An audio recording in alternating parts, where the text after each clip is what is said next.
आज के एपिसोड की शुरुआत होती है जब सुधा भल्ला हाउस पहुंचती है।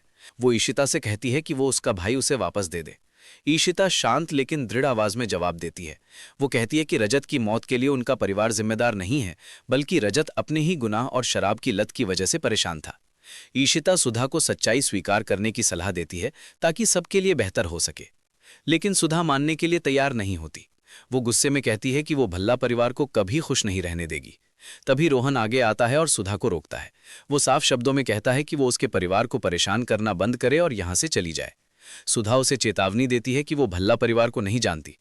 इतने में करण वहां आता है और कहता है कि वे भल्ला परिवार को बहुत अच्छे से जानते हैं। वो सभी को बताता है कि बहुत जल्द ये रिश्ता और मजबूत होने वाला है, क्योंकि उसका भाई इस परिवार का दामाद बनने वाला है। वो ये भी बताता है कि उसकी माँ इस रिश्ते के लिए तैयार है। करण सुधा को चेतावनी देता है कि अब वो भल्ला परिवार को नुकसान नहीं पहुंचा सकती, क्योंकि अब दोनों भाई उनके साथ हैं। सुधा उसे समझाने की कोशिश करती है, लेकिन करण उसे साफ तौर पर बाहर जाने के लिए कह देता है और आखिरकार सुधा वहां से चली जाती है। सुधा के जाने के बाद करण सबसे पूछता है कि क्या उसने कुछ गलत किया। रमन की माँ उसकी तारीफ करती हैं और कहती हैं कि उसने बिल्कुल सही किया। वो उसे धन्यवाद देती हैं कि उसने सुधा को घर से बाहर निकाला। इसके बाद माहौल हल्का हो जाता है और करण मजाक में कहता है कि अब सब अपनी भावनाएं आलिया की विदाई के लिए बचा कर रखें।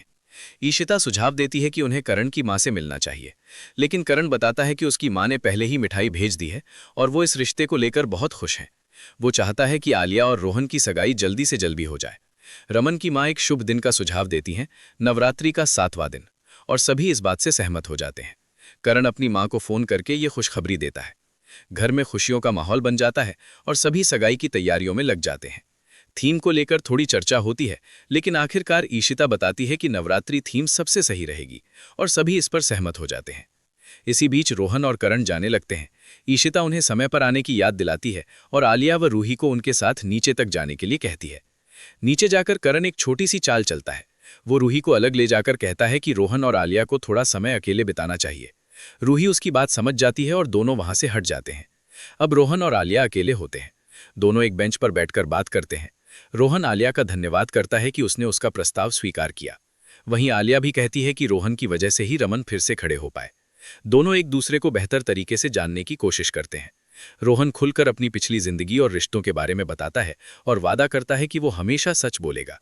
दोनों के बीच एक नई शुरुआत की मिठास नजर आती है। लेकिन दूसरी तरफ सुधा चुप नहीं बैठी है। उसे खबर मिलती है कि सगाई अगले ही दिन होने वाली है। वो अपने आदमी को कहती है कि अभी कोई कदम ना उठाए और उसके आदेश का इंतजार करे। अब सवाल यह है कि क्या ये सगाई शांति से हो पाएगी या सुधा फिर से कोई नया खेल खेलेगी। जानने के लिए जुड़े रहिए अगले एपिसोड के साथ। वीडियो पसंद आए तो चैनल को सब्सक्राइब करें, वीडियो को लाइक करें।